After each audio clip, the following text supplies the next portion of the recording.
Hello, so if you have seen the videos of this tank, you may notice there is something different. The Magnifica, which used to be on top of that rock on the right, where's the clown with the eggs, is now completely tilted to the right. And what's happening is that I believe that the anemone is trying to split, which is a very violent process. I'm very worried about what will be the outcome. Because the anemone moved, now the clutch of eggs of the clowns are there out in the open. And because this anemone is their natural host, sometimes they love the anemone so much that they leave the eggs without any guard. And it's not the bangays that I think are the main threat. It's mostly the filefish. But the filefish, fortunately, haven't noticed what happened, I think. Right now, I have many reasons to worry about this tank. One is the anemone, the Magnifica, and the other is the Bangai group, which now they're all really young adults, and the father is incubating at the moment, and so there's peace in the tank. Really, there's a complete peace all day, because the female, which is now going down here, the female is not that aggressive while the male is incubating. But when the male has his mouth free, hell breaks loose. And I think in a week or so he will release that batch of fry, and I'm really worried about what will happen. Sorry. This anemone, I've got it for 2.5 years with me, and it was very difficult to find an anemone, a magnificent anemone. I found one in a store, but I asked them to guard the anemone for 4 or 5 days because I was not at home, and I offered, of course, to pay it in advance, and they said no, they wouldn't accept keeping the anemone for 4 or 5 days. And this should give you a hint about these anemones. These anemones travel extremely bad, and the shipping from their wild habitats till they come to our houses, they really suffer with it. And when they arrived, often they arrived bleached, and more than often they arrived with an infection that needs to be treated. If anyone has cared for any other anemones, especially bubble tip anemones, we know that for example when they eat, it's very common on the next day that they deflate. And they deflate to expel the remainings of the food after digestion. Well, a magnificent anemone should never deflate. If a magnificent anemone deflates, it's a sign that it's sick. And if it's sick, it will likely go in a cycle of deflations until it dies. And the deflations become more and more frequent until it deflates several times per day. And then death occurs very quickly. And if death occurs, we're talking normally about a larger animal, it can crash your tank. But if on the other hand you manage to keep this anemone for a few months and it's healthy, then for me it's an easier anemone to take care of than a bubble tip, because they don't wander as much.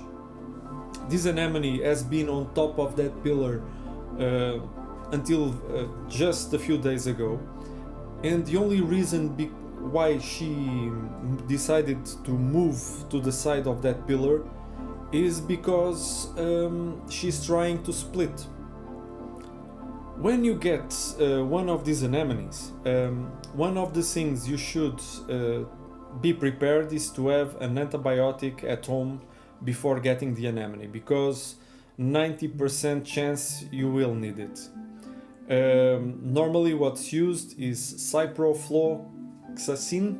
It's normally is referred as Cipro, And if you bring the anemone home and you see that it deflates once, okay, you can give it the benefit of the doubt. If it deflates twice, you should remove it to a hospital tank where you should treat it with the antibiotic, changing the water twice per day, 100%, adding antibiotic at least once per day after the water change, and only stop the antibiotics at least a week after the anemone stopped the deflations. This happened to this anemone. I needed to do that after she arrived. I drove, I think, around 200 kilometers to get it and back, so to avoid further stress from shipping. Another problem that these anemones often have is that they arrived extremely stressed and bleached, and depending on the severity of the bleaching, it may not recover on its own. Normally, when an anemone is bleached, you need to feed it often. But if you see that after a few weeks the anemone is not regaining its color, it's still white, the tentacles are white, then most likely it won't regain, and you need to intervene.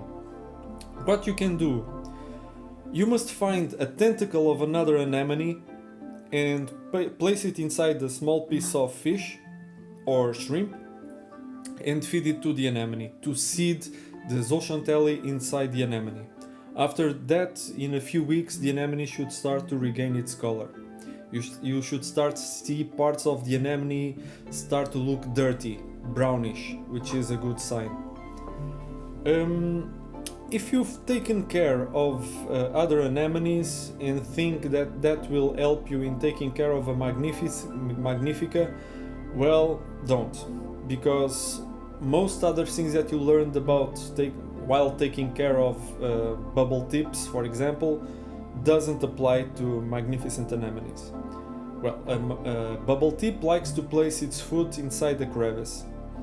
A magnificent anemone likes to have a flat surface where to place its very large foot. And a pillar is the ideal situation for an anemone like this, so it can be as close to the surface as possible, which means close to the light. They love light, and especially they love daylight light. It's something that I used to at the initial stages to keep the anemone in place. I placed a white light on top of her, and she would. It was like the carrot in front of the donkey. She would chase the light. It was a yellowish light. And so, how to take care of this anemone? I used to say that it's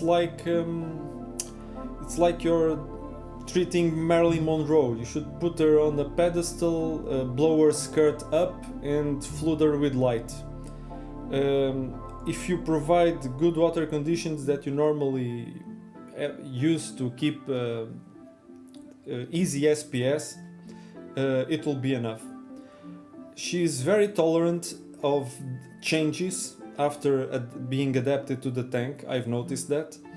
And she doesn't move very much, unlike BTAs, which easily move around the tank. Once she's settled, and the only reason she moved now is because she, I think, wants to split in two, which is not a common event in captivity. Sometimes people have them for, if they're lucky, 7, 8, 9, 10 years, and they don't split. This one decided to split after 2.5 years with me. Regarding feeding, only feed very small pieces of food, and take care that the food is in good conditions so that you don't infect the anemone. So small pieces of shrimp, small pieces of fish.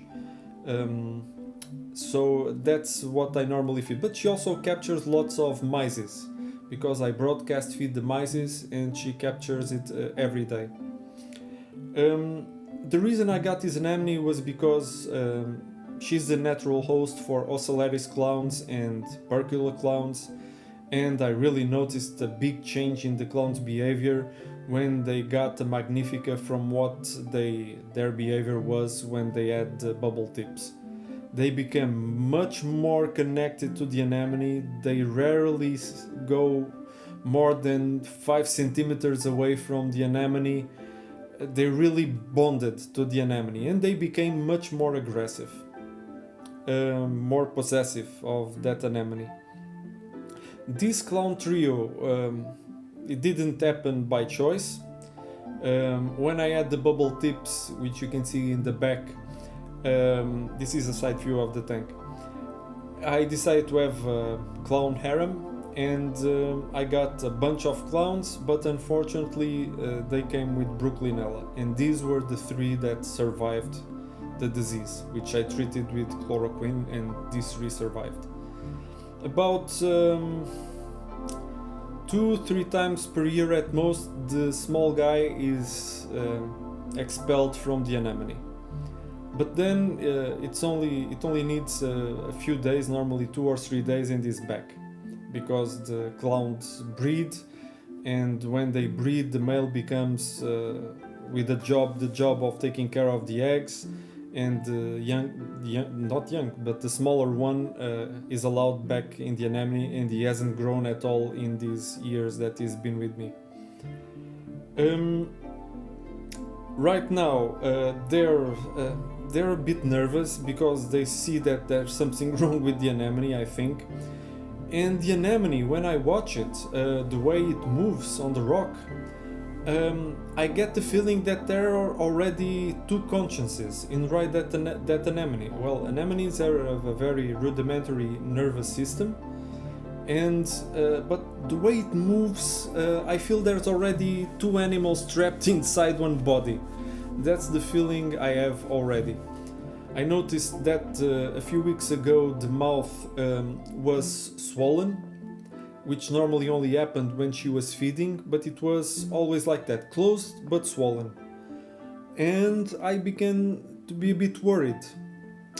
And then a few days ago she decided to climb down the rock, and I placed the net between the anemone and the Duncan to prevent the anemone from stinging the Duncan. I removed it because now the tentacles are separated from the corals, so but it's something that worries me a lot, so I have lots of reasons to worry, because the father of this Bengai will be releasing his batch very soon, in the next days I think, and he'll be free then to resume his chasing of the group, and the female, when he does that, also becomes aggressive.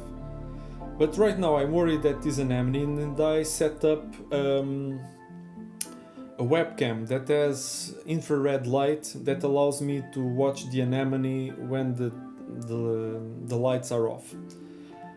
And because if this anemone decides to detach from the rock, it will wreak havoc in this tank. And if it meets a pump, it will crash the tank. One thing is a bubble tip meeting the pump, and it has happened, and nothing wrong happened because bubble tips are small, the tank is largish, so nothing happens, and it has happened many times before.